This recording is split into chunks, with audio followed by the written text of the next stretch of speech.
Good morning, good afternoon, good evening. What is going on, Privy Nation? What is up, guys? Welcome back to Deal Finding Friday. Today we're going to be using Privy, one of my favorite tools. I've said it once, I've said it twice, I've said it a million times. Guys, I cannot get enough of this tool. Today, what we're going to be doing is I'm going to be calling some agents. We're going to try to make some offers, see if we can get a deal. The funny thing is, I recently haven't been talking to too many agents through Privy. I've actually been using it primarily to find buyers. I've been working with a lot of wholesalers and wholesale companies helping to dispo their deals. And guys, man, I'm telling you, this tool is so good for finding buyers. And maybe I'll get to kind of show you guys the process a little bit today. But without further ado, let's jump into it. All right, man, calling agents. I'm gonna have to kind of knock the dust off a little bit here. It's gonna be a little rusty. All right, let me share my screen with you guys. All right, present. I hope you guys have all been well. All right, entire screen. Boom. All right, cool. We are up. All right, so first thing, guys, you know the drill. Always, I'm going to my email because I already set up my filters, right? I set up all my filters and I saved it. And for whatever market I'm working, right? So I work mostly all of Florida now, but primarily if Orlando's my primary market, at least for finding deals anyways. So for finding deals in Orlando, what I did was I looked at, okay, what are all the different counties that make up Orlando? And then I created my filters for each of those counties and saved the searches. So every day, whenever a property meets the criteria that I'm looking for in any of the counties that include Orlando, whenever a property meets my criteria, boom, I get an email on it. So all I have to do is go to my email and see what goodies did Privy send me today. Ooh, these emails are different. They have updated this. All right. I found one deal in your market. Click the button below. So this is new for me, guys. I haven't, they must have made some adjustments to the emails. So it might be the internet on my end. I don't even know if there's supposed to be a picture that pops up or what, but let's click view deal. Let's see what we got. All right, so we got a 3-2, 1,500 square feet. I'm probably going to move on something else. Reason being, again, I'm taking a quick look at the picture, and I'm always looking for, hey, is there something to where there's potential motivation, right? At a quick 2-second glance, I'm seeing 290, 3-bed, 2-bath, 1,500 square feet. Looks nice on the outside. It's been only listed for one day. Probably not too much motivation, right? Not at a first glance anyways. Let's see. Let's go up to here. Let's try this one.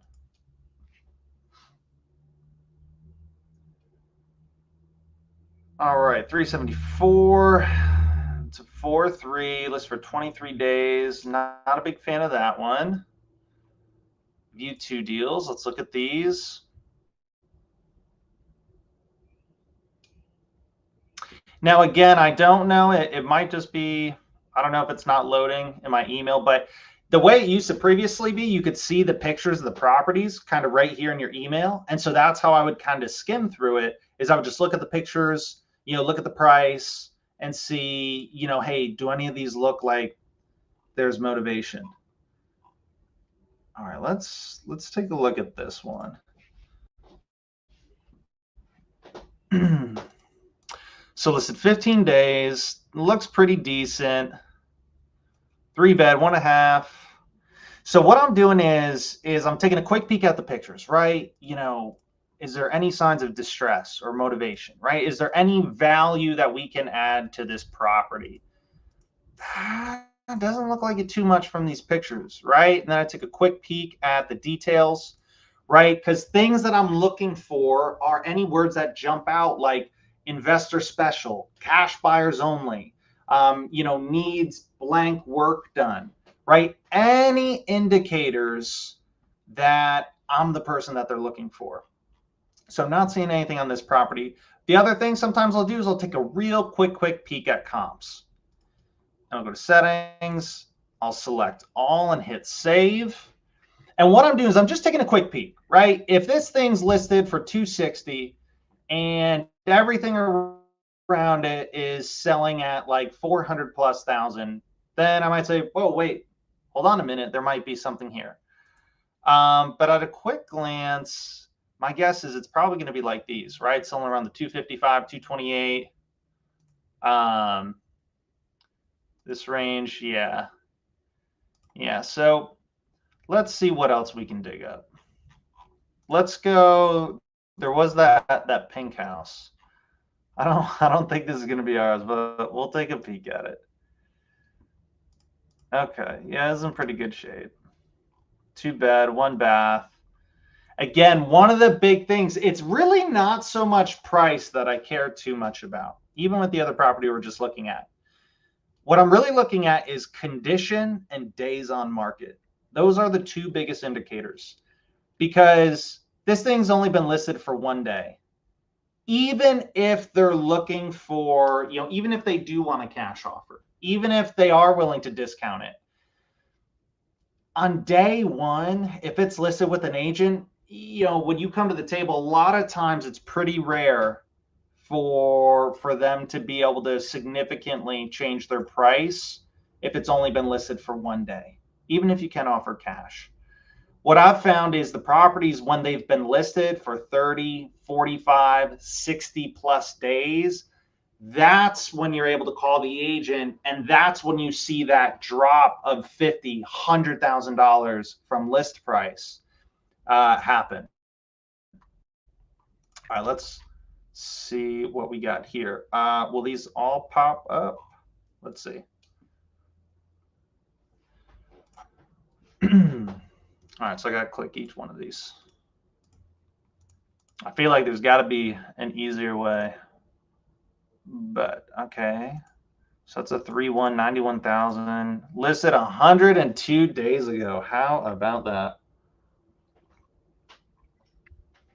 All right, where is this? Okay. Got it. So this is out here a little bit. So one thing I love about this, right, guys, boom, right there, investor or handyman special, right? They are begging for us to give them a call. It's also been listed 102 days. Let's take a quick peek at comps. So this property is popping up as a 3-bed, 1 bath, about 1,400 square feet, built 1928. So it is old. It's definitely on the old side. Now, another thing that's a massive clue is, you from the outside, you might be like, oh, Nate, it's not, it doesn't look that bad. How do you know it needs work?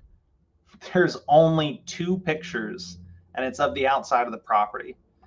When a property is listed on the MLS and they don't have pictures of the interior, or there's there's only 1 or 2 pictures of the property, it's because they don't want to show the other pictures of the property. So let's take a quick peek. What's stuff selling for in this area? So 3-1 sold for 210, 220, 180, 130. Okay. Now another thing that I love to do. This is such a quick hack to get, hey, what's a good idea of what are buyers paying for in this neighborhood? And I'll just take a quick peek. And how do I know if they're flippers? This is one of my favorite things about Privy. Right here, it has the arrow. It means somebody bought it at this price and then they sold it at this price. I don't know what the exact time, I'm not sure if it's 12 months or if it's 18 months, but it's if they bought and sold the property and if they made a profit and it's within a certain time period, that's when this pops up, right? So, which means it's a strong indicator that this could have been a fix and flip, right? And right here, it shows they bought it for 90,000. This one they bought for 140 and they sold it for 345. This one was bought for 90 and sold at 169. Now, they might not all be flips, right? I would take a little bit of a closer look typically, but I don't even want to spend that much time because I want to call the agent first. I want to see what is going on with this property. So let's, do they not have the listing agent's name on here? Let's see. I know they have the office, but we don't want to call the office. We want to call the agent directly. Let's see.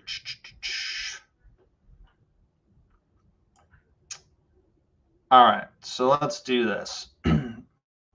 So sometimes, and I'll do this if you guys are using Privy, and if you're in a market to where they don't necessarily have direct MLS, you can. It's still great for filtering. It's still great for. I love it for a lot of things. And then what I'll do is, if it seems like it might be missing a picture or two, or sometimes it used to have the agent's name right here in their brokerage, and we would just copy that and paste into Google. But I'm not seeing it. So what I'll do is I'll also just throw it over here. And then let's see, listed by, boom, Dante Jones. So that might be the cell or that might be the office number. Let's find out. So I'll copy and paste the agent's name in here. I'll typically go to realtor.com. Man, look at this guy. He's got some swag. This guy is too cool. He is too cool. All right, boom. Mobile number. Let's call him up. Was that the same number? I think that was different than what was 3115. Yep, 1319. So different number. So this one's probably his cell. 813-763-1319.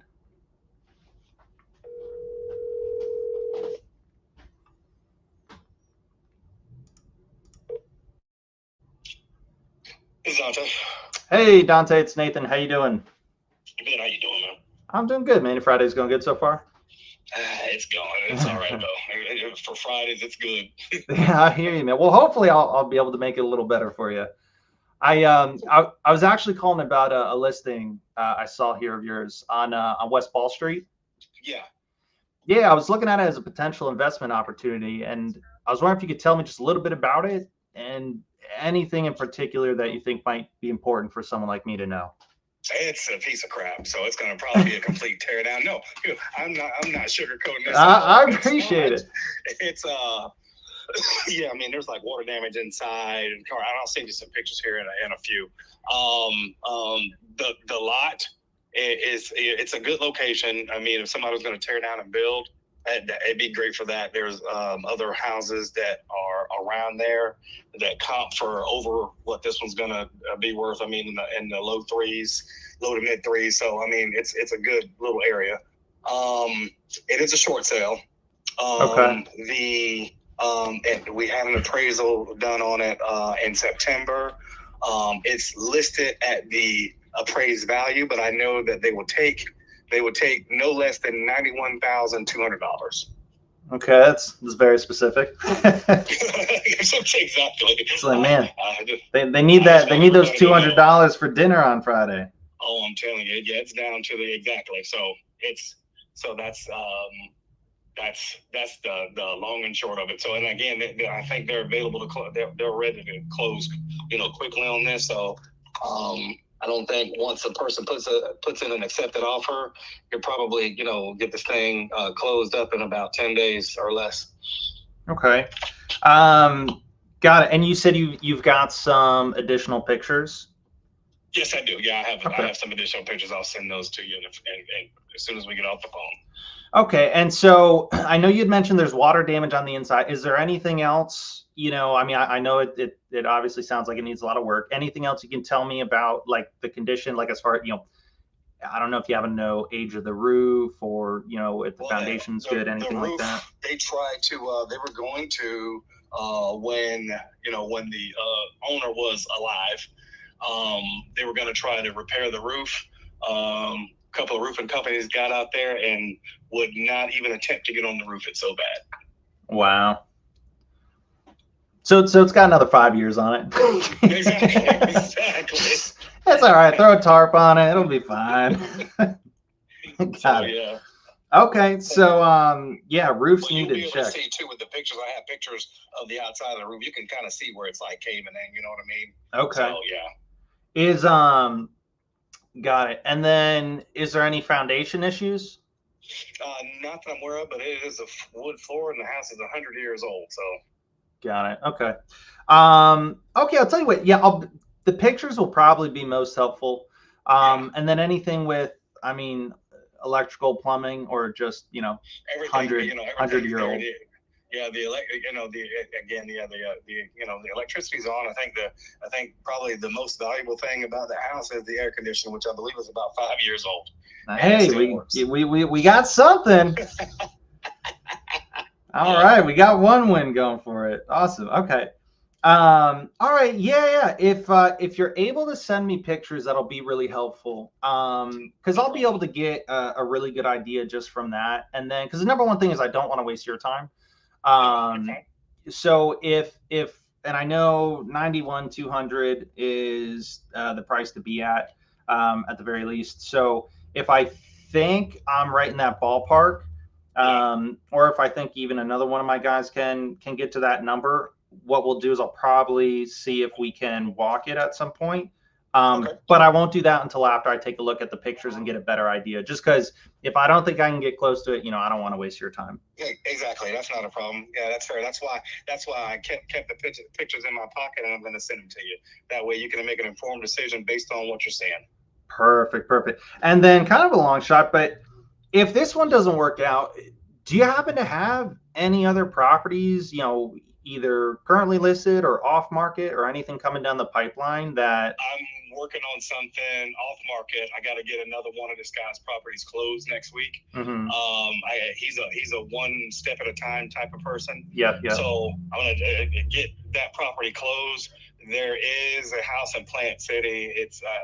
It's an older house also, and I think he used it as like a rental type deal. Okay. So it's got 4 bedrooms, 4 bathrooms. I have not seen this house, but I know it exists just based on what he told me. So okay. Yeah, no, that sounds perfect. Yeah, definitely keep me posted on that one. And one of the ways that I kind of do things is even something that you can kind of bring to him, even if you want to know kind of exactly what I'm able to pay, even before he lists it or anything like that, I'll give you my best feedback. And even if it's something where I'm not able to purchase it or get to the price that the seller needs to be at, that's totally okay. I'll still kind of give you the best feedback that I can and help you out in any way that I can. Cool. I appreciate it. Awesome. And then lastly, the other thing is, and whenever I work with an agent, I usually always work directly with you guys. So yeah, anything that we are able to work together, would love to have you represent me as long as that's okay with you. And that way you can get both sides of it. Yeah, that's fine with me. Yeah, awesome. Absolutely. Awesome. Cool. Well, hey, with this one on West Ball Street, man, you deserve both sides. Man, it's been an adventure in babysitting, to say the least. Well, yeah, let me take a closer look. I'd be really happy if I'd be able to help you out on that one. But I'll be honest, I'm not sure I wouldn't cross my fingers on this one, but no, it's fine. I totally get it. Like I said, that's why I'm just being totally transparent with people about what it is. So yeah. And if you still want it based on what I said, then boom, then we're golden. Perfect. All right, perfect. Yeah, well, let's how about you shoot me over those pictures, and then let's stay in touch and keep me posted on that other one you got, and we'll see if we can work something out. Absolutely, not a problem, man. All right, Dante, I appreciate you, brother. Have a great weekend. You too. Thank you. Take care. Bye-bye. Bye-bye. Come on, guys. That easy, right? Super nice guy. Man, Dante, he is cool as a cucumber. All right, so a lot of interesting stuff, right? So here's one thing with agents is, now it sounds like it's probably as bad as he thinks it is, but a lot of agents, depending on who they are, it's agents work with a different type of client. They typically work with different houses than we do as investors, right? Agents, they get paid a percentage, right? Typically 6% off the sale price of the home. So agents want to work with basically the most expensive homes that sell for the highest prices, which are typically really nice, brand new homes in super nice condition, fully remodeled. That's their perfect house. For us, it's a bit of a different story, right? We work on the total opposite end of the spectrum. And the thing is, because they don't typically work with these types of houses too often, sometimes if you talk to an agent, and that's why I always like to ask them, hey, what are your thoughts? What do you think? Can you tell me anything in particular about the property that you think would be important for someone like me to know, right? I leave it pretty open-ended because I want to hear, how do they feel emotionally towards this property? Right? Because that's a big indicator. And right off the bat, he's like, oh, this thing's a piece of crap. Right? He's like, oh, it's a teardown. Now, the funny thing is, as an investor, we might look at it and be like, oh, no, this isn't a teardown. I mean, yeah, it doesn't look pretty by any means. It needs floors, it needs a roof, it needs paint, it needs carpet, it needs some walls patched, right? It needs a bathroom, it needs kitchen. But like, that's doable. Like we can do all that. Right? To whereas agents, sometimes they'll look at it and they'll think it's a teardown. Now, that's the best possible scenario. Why? Because if they have a really pessimistic outlook on the property, that is the type of energy that they're kind of conveying to that seller. Now, it's not really your normal seller, right? It's a short sale. So there really isn't an opportunity to negotiate like if it's a traditional seller. But that's why a lot of these types of properties, I love talking with agents, just because this isn't always the type of deal that's in their normal wheelhouse. And sometimes a house that just needs some work done to it, a lot of times they view it way worse than what it actually is.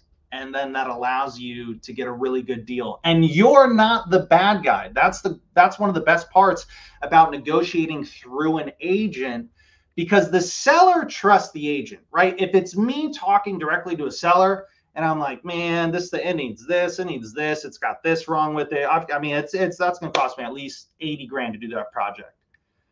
The seller's just not going to trust me, right? Or it's going to be significantly more difficult to get that seller to trust me, because they're going to naturally feel like, well, I'm just trying to get the best deal possible, right? Or, oh, I'm just trying to make a quick buck off them. But if it's their real estate agent, their agent that has a fiduciary duty to do what's in the seller's best interest, right? The agent that they trust, that they hired, when it's that person bringing the news to them, the likelihood of them being able to say, oh, man, okay, let's move forward with that offer, chances are really good. And it's a lot nicer because sellers are, if they don't like a price or feedback that you have, they tend to be sometimes a little bit more rude than an agent might be. But this guy was super nice. And again, one really important thing, don't forget to ask about what else do you have, right? So this guy, hey, send me some pictures, blah, blah, blah. Hey, by the way, if this one doesn't pan out, or whatever the case may be, do you have anything else? And notice how I hit like all three, right? I didn't just say, hey, do you have anything else? Right? Do you have anything else right now? Because if I say, do you have anything else, whoever I'm talking to, they might translate that as, oh, no, I don't have any other listings right now. And it's like, well, that's not necessarily what I want to know. Right? I want to know, hey, do you have anything else right now? Anything else that's either, similar to this, that's either listed on the market or anything off market or anything coming down the pipeline, right? Really simple terminology that everyone kind of understands. Hey, do you have anything coming down the pipeline? Right? And what that does is I'm asking, hey, do you have any leads? Right? I'm not even just asking, do you have any deals right now listed on the MLS or off market that are looking to sell right now? I want to get ahead of all those other people, right? I want to be the first person you think about when you're working your leads, right? And so we kind of got our foot in the door, and he talked about how he had a 4-bedroom, 4-bath. Sounds like it's an old property. It's a rental, right? So it sounds like it's at least got to be livable, hopefully. that's something that, again, a perfect example to stay in touch with an agent. And guys, again, this is why I love Privy and why I love agents. I did not have to cold call 6 hours a day for 6 months to get a deal, right? And yes, we didn't get a deal right in this minute, but one phone call, right? That was what, 15-minute conversation, give or take. One phone call, 15-minute conversation with a super nice guy, right? One led us to one opportunity that we're looking at right now, but most importantly, also an additional off-market opportunity, and that's just right now. And he's the one that's door knocking, cold calling, sending out direct mail, right? This allows you to do higher leverage activities. So that's one of the things that I love about it. You're just able to get a lot more bang for your buck. As far as time committed, especially for people, if you work full-time or part-time, you're like, hey, I only have a couple hours a week to work on wholesaling. I do not recommend going off market direct to seller. That is a massive time commitment. Trust me, I know. I highly recommend either working with agents or working with other wholesalers. That I cannot stress that enough. It is the only way that kind of wholesaling is really able to make sense part-time, and you really can do it part-time if you do it the right way. So guys, with that being said, man, what a fun Friday. I hope you guys got a lot out of today. Oh, God, awesome. Thanks for bringing the pain. Very inspiring. I'm trying to get my first deal on market. Crates, that is awesome. I wish you all the best with that. Keep tuning in to Deal Finding Fridays because, yeah, you'll be seeing what it looks like in action. So, guys, we will be back. I actually don't know if we'll be back next Friday. I know we've got Thanksgiving next week. I hope you all have a wonderful Thanksgiving. And in the meantime, if you want to learn a little bit more about kind of some of the stuff we were talking about, how exactly do we approach finding deals? How do we sell deals? All that good stuff. What's the most effective way to wholesale right now? What's the fastest way to do deals right now? Guys, there should be a link in the description, but if you just go to painlessflipping.com, sign up for our free masterclass. It's totally free. It's a live masterclass that we do. We don't sell you anything on it. It's a masterclass where we go A to Z, everything that we do in our business and everything that we're doing right now to do deals. So we'd love to see you guys there. And until next time, guys, have an amazing weekend. Awesome Deal Finding Friday. And if I don't chat with you guys next week, have an amazing Thanksgiving. Take care, guys.